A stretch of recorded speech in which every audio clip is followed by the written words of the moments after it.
I don't think the National Association of Scholars has ever been accused of unscrupulous optimism. We are perhaps better known for being somewhat pessimistic about the direction of American higher education. And in that, we're not alone. In fact, we have sister organizations here who share our scrupulous pessimism that things aren't quite the place they should be. I'm delighted to be here at Grove City College. It is a beacon for us, and its scrupulous optimism is a model we think that much of higher education could benefit by emulating. I should begin this section by clarifying that the person you're about to hear from is not Wilfred McClay, as it says in your program. So I must thank Professor Kengor for his willingness to rearrange his schedule. Some last-minute circumstances came up that have delayed Professor McClay's arrival until late tonight or early tomorrow morning. So Professor Kengor has graciously agreed to trade places with him in the conference program. This will be slightly disconcerting because we were beginning with a historical overview, and now we're going to be jumping into in medias res, I guess, with a talk on faith, freedom, and higher education. This opening talk seems to me to, however, address something that is pretty central to what the National Association of Scholars is all about. We've been fighting battles over intellectual freedom and freedom of speech, freedom of religious conscience in American higher education for some time. I can think of nobody better able to address those matters than Professor Kengor. He is a professor of political science right here at Grove City College and executive director of the Center for Vision and Values. Now, I'll venture a guess, only a guess, that he's known to most of us here already through either his syndicated radio broadcasts, his television appearances, or in my case, his appearances in print, online, in mainly things that I get up in the morning and want to read. I think he's probably best known for that punchy style of his in which he holds little back. For about 10 years, he appeared regularly in the American Thinker, and his essays show up in other places such as the American Spectator, most recently Crisis, the Catholic World Report. His subjects are actually quite diverse, but the titles of some of his more recent essays will give you a flavor if you don't already know them. When Progressives Colluded with the Kremlin in a Presidential Election, The Left Finds Its Alger Hiss, Moscow's, get this right, Moscow's Presidential Jackasses and Bootlickers. In short, he takes the Cold War history pretty seriously and is unafraid of direct confrontation with the American left, whether that's on campus or elsewhere in our society. Now, perhaps a professorship at Grove City College is the one place, or at least one of very few places, where a scholar such as Dr. Kengor could survive in American higher education today, let alone thrive. He takes his stands on issues that others may share some of his convictions about, but would be reluctant to espouse, at least openly on campus. The Supreme Court deals a blow to the abortion industry, he proclaims in one title, and Cardinal Marx is impressed with Karl Marx, he declares in another. I'm not quite sure who Cardinal Marx is, but it sounds intriguing. I should add that this river of essays is just a tributary to a mightier river of books that he has written. Of these, there are more than a dozen, including his recent A Pope and a President, John Paul II, Ronald Reagan, and the extraordinary untold story of the 20th century. Professor Kengor has a master's degree from American University's School of International Service and an earned doctorate from the University of Pittsburgh Graduate School of Public and International Affairs. He will address us today, as I said, on faith, freedom, and higher education. It bears on this topic that we opened our last National Association of Scholars regional conference in Phoenix earlier this year with an address by a scholar who made no mystery of her Catholic faith. Afterwards, I heard some grumbling from attendees to the effect that they thought the National Association of Scholars is a secular organization. Well, so we are, but we're also in that increasingly rare segment of secular institutions that recognize the importance of religious faith and its legitimate place in higher education. A different form of secularism is today prevalent in much of higher education, one that bristles at the mere mention of religion, but especially Judaism and Christianity. These matters inevitably front on the nature of the state's role in higher education, which has, as at least a principal basis, a guarantee of freedom of religion. That First Amendment freedom has been hampered in many respects, and sometimes reinterpreted as an edict that we need to be freed from religion. I'm delighted that Professor Kengor has chosen to unravel these perplexities for us. Please join me in welcoming him.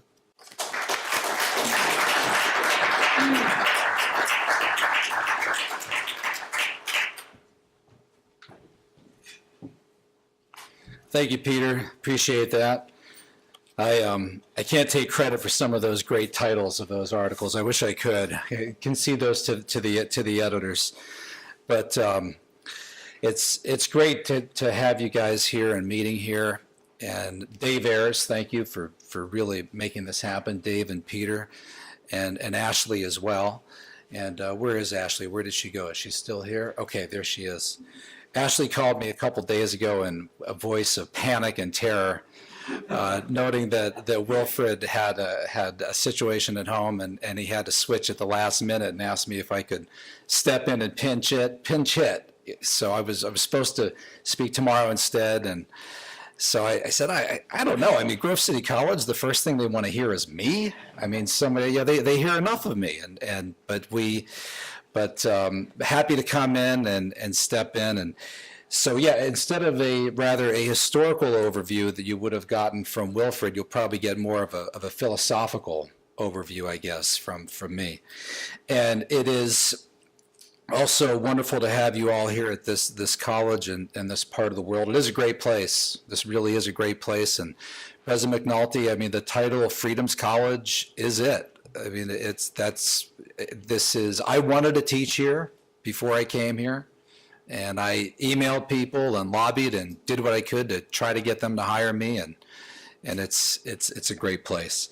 So long overdue. NAS at GCC, long overdue. So the title of my talk here is Faith, Freedom, and Higher Ed, and Ashley said that I have until 5:15. Hopefully I won't take that long. But it's a topic that's being addressed from all sorts of angles this weekend, including our unique view here at Grove City College. It's central to what we're all about. It's central to what the Center for Vision and Values is all about. And for me, I mean, obviously every different speaker is going to draw from his or her own unique area of expertise and research. So for myself, I'm going to look at this through the lens in particular of conservatism, and specifically Reagan conservatism, which is something that I've studied for a long time. I actually do every fall semester at Grove City College, one of my poli-sci courses, a lecture on this question, this issue of faith, freedom, and higher ed. In that class, I have students read Russell Kirk, a number of Russell Kirk pieces, and also a couple of different speeches from Ronald Reagan. So I'm going to draw from those, and a couple of other different speakers as well, including a speech from Ronald Reagan from October 1988 that no one knows about. It's interesting, the speeches that people remember, of course, the Berlin Wall speech, farewell address, I'll quote from that, Evil Empire speech, Westminster Address. And then there's some that were really powerful that never got any coverage at the time, and that people still to this day, even a lot of Reagan aficionados and scholars don't even know about. So I'll quote from that as well. But I'll start with Russell Kirk and with what Russell Kirk believed. As this audience knows, one of America's leading philosophical spokesmen for conservatism was Russell Kirk. He was born in 1918, died in 1994. And invoking his friend T.S. Eliot, Kirk spoke of the permanent things the permanent things. And I know with President McNulty, we were meeting at his office just earlier this week, myself, Robert Ryder, Jeff Trimbath from the Center for Vision and Values, and President McNulty used that phrase, the permanent things. But these were the first principles carried forth from our forefathers that, for the conservative, are the things that are to be conserved. I mean, that's the first question is, right? What do you conserve? There must be something worth conserving. And for a lot of people, I think, today who don't totally understand what the phrase or what the word conservative even means, I mean, at its essence, it means what it says. It's about a person who conserves something. So what do you conserve? Well, the excellent student of Kirk, James E. Person Jr., describes the permanent things as those time-tested principles, mores or norms which transcend the world's cultures and which we ignore at our risk. Things such as duty to one's parents, courtesy toward guests, honor, courage, character, magnanimity, courtesy, chastity. You got chastity. Talk about that anymore, right? Mercy, order, humility, and prudence. Kirk told the conservative publisher Henry Regnery in a 1952 letter that he endeavored to, quote, conserve the spiritual and intellectual and political tradition of our civilization, as he put it. And get this, wrote this in 1952. If we are to rescue the modern mind, we must do it very soon. Better get going on that one, right? 1952. Kirk respected the patrimony of what G.K. Chesterton called the democracy of the dead. And citing that Chesterton phrase, Kirk described it this way. It is the considered opinions of the wise men and women who died before our time, the experience of the race, the human race. He said we owe a moral debt to our ancestors. And really this contrasts with progressivism, which says that the truths and what is good are there to be found in the future. There's a constant progression toward these things, whereas a conservative believes that these things can be found in the past. You know, the right values, the right ideas. Our ancestors could teach us more than a few things, especially the permanent things. Reagan would call these the time-tested values and ideals that are worth conserving and preserving. It's a very important distinction that I've had to draw with students and other critics, people in the past who be critical of these ideas. It doesn't mean that anything and everything from the past is good, obviously, right? No, these are the ideas from the past that ought to be the permanent things, time-tested and worth preserving. In his 1974 classic, The Roots of American Order, Kirk spoke of ordered liberty. Ordered liberty. I could have a bumper sticker that says ordered liberty. Kirk talked of the need for inner order by American citizens before they and their countrymen could successfully govern through outer order. And think about that. Ordering ourselves internally was critical to the nation's external order. So a nation of self-governing citizens, George Washington talked about self-governing oneself before you can have a self-governing nation. In a free country where you have the freedom to do almost anything you want, if you really want it to work out well, people need to self-govern themselves, have inner order before you can have a self-governing larger nation of external order. Others have used a similar formulation to that. Pope John Paul II, standing aside Ronald Reagan in Miami in September 1987, called this ordered freedom, basically the same concept. And he said this, from the beginning of America, by the way, it takes a poll, right, to see this, right? Somebody from Poland to grasp this, who survived the Cold War and communism and who's watching this from afar in Europe. From the beginning of America, freedom was directed to forming a well-ordered society and to promoting its peaceful life. Freedom was channeled to the fullness of human life, to the preservation of human dignity, and to the safeguarding of all human rights. An experience in ordered freedom is truly a cherished part of the history of this land. And he said, this is the freedom that America is called to live and guard. And and to transmit. It was an ordered freedom. This was music to Reagan's ears, right, who's standing right next to him as he's saying this. And I'll tell you what Reagan said in response in a few minutes when I get to Ronald Reagan. John Paul II went on, however, explicitly connecting this proper exercise of freedom to God's guidelines on how they should be used. Peter made the comment about a secular organization and said, but I mean, this is what America is about, right? And, America is about these principles. And so somebody who demands like a secular point of view on America, you really can't do that based on America the way that it was intended, the way the founding fathers conceived of it.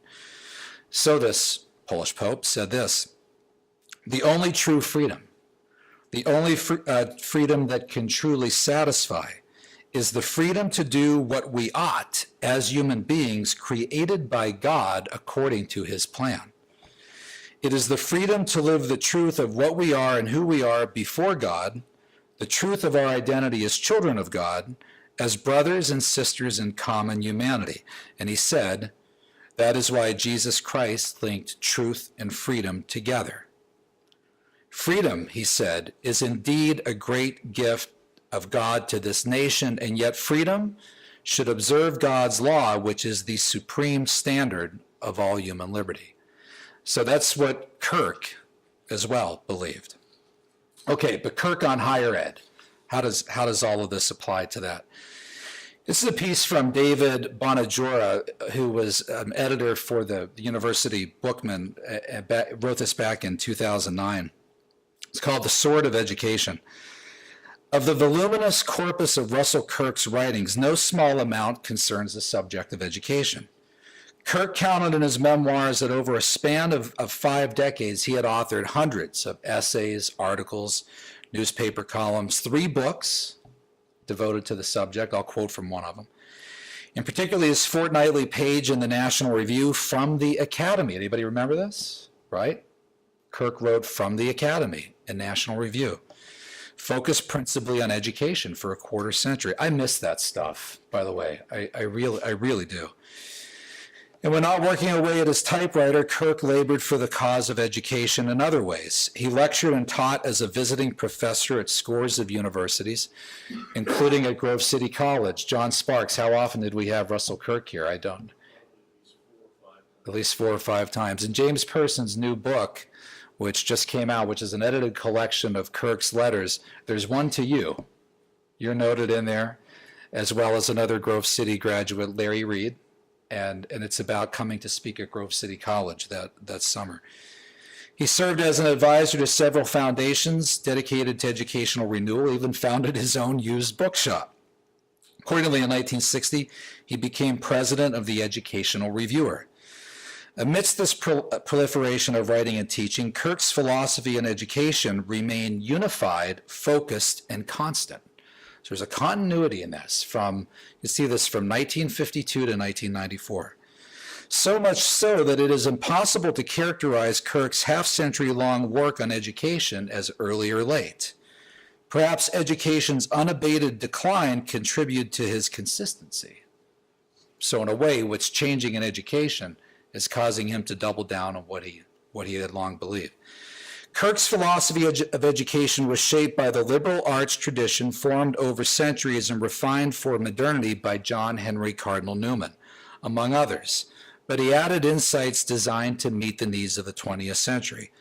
For Kirk, education has 2 ultimate purposes.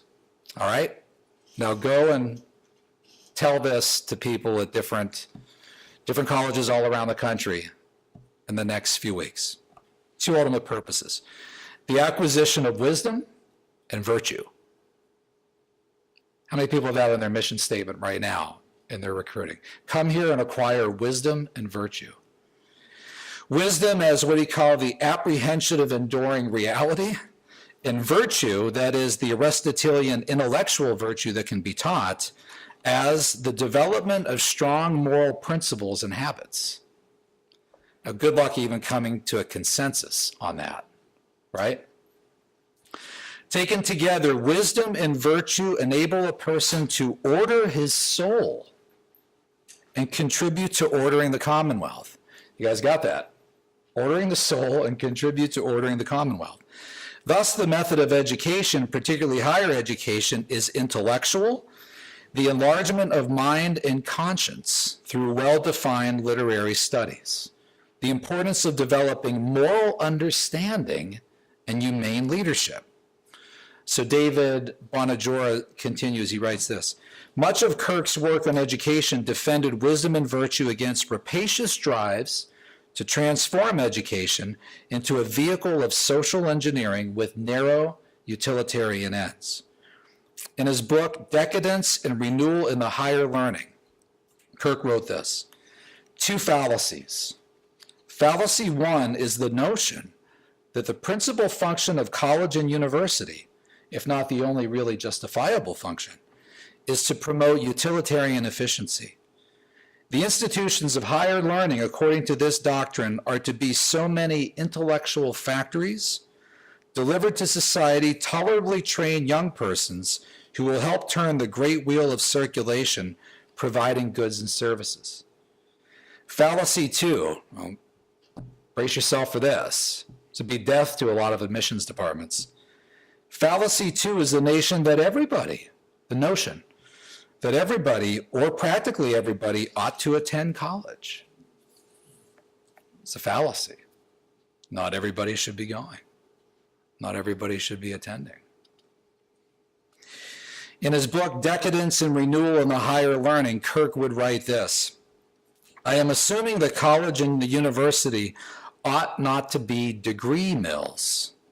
They ought to be centers for genuinely humane and genuinely scientific studies, attended by young people of healthy and intellectual curiosity who actually have some interest in mind and conscience. You know, pause right there. How many modern colleges and universities could even come to a consensus on conscience? We had Colleen Sheehan of Villanova spoke here a few years ago. In fact, our conference next April 4th and 5th, is going to be on freedom of conscience. And Colleen Sheehan will be back here speaking on it. And she talks about how Madison and Jefferson understood conscience. By the way, Madison actually argued for not only freedom of religion in the Bill of Rights, but for freedom of conscience. He lost that argument. The other founders said, well, you know, religion covers it. Do you really need to say that? Do you really need, he felt we needed it. He argued that conscience should be treated as property, that it was as important, if not important, that more important than a man's castle. You own your conscience, and it was no right of the state to interfere with it.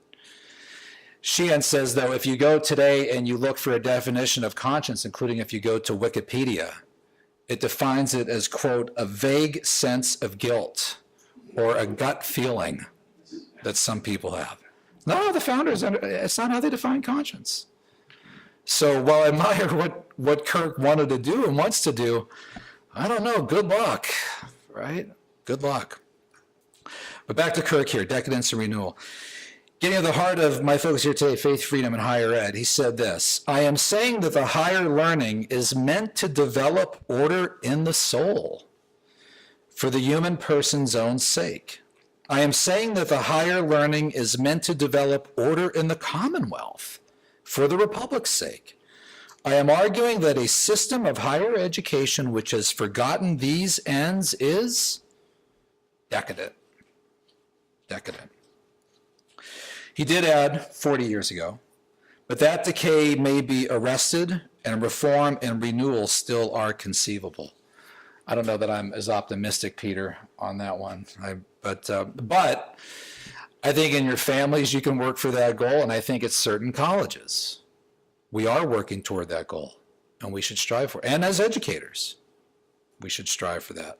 At least make it one of your principal objectives. Kirk and Ronald Reagan. Russell Kirk and Ronald Reagan knew one another. Reagan read Kirk. He had read him for years in National Review. Even the Freeman read him there as well, which one of our professors, Hans Senholz, was a regular contributor to the Freeman back in the 1960s and 1970s. They did, back as late 1970s, Kirk even talked about flying out to California to meet with Ronald Reagan and a group of California businessmen in 1976. They were going to try to turn the roots of American order into a film documentary. And it never happened. Because, by the way, conservatives then, just like today, don't put their money into film projects. And so they concede all of that to, right? Exactly. So all of Hollywood and all of film is conceded to the political left, which whips conservatives in the culture. So conservatives give money to think tanks and for policy reports, but they don't give them to film. That's exactly right. And I could go on and on and on about this. But anyway, but Reagan would cite Kirk in a number of speeches during his presidency. So they knew one another. Ronald Reagan on faith, freedom, and education. If you go to any gathering of conservatives today, CPAC, Young America's Foundation, which I love, one of my favorite groups, but you constantly hear that word, right? Freedom, freedom, freedom, freedom. It's a constant mantra. And for Ronald Reagan as well, Young America's Foundation even gives out a mug that quotes a coffee cup that gives out the Reagan statement, freedom is only a generation away from extinction. So you hear that all the time, freedom, freedom, freedom. Just those three words almost as the mantra.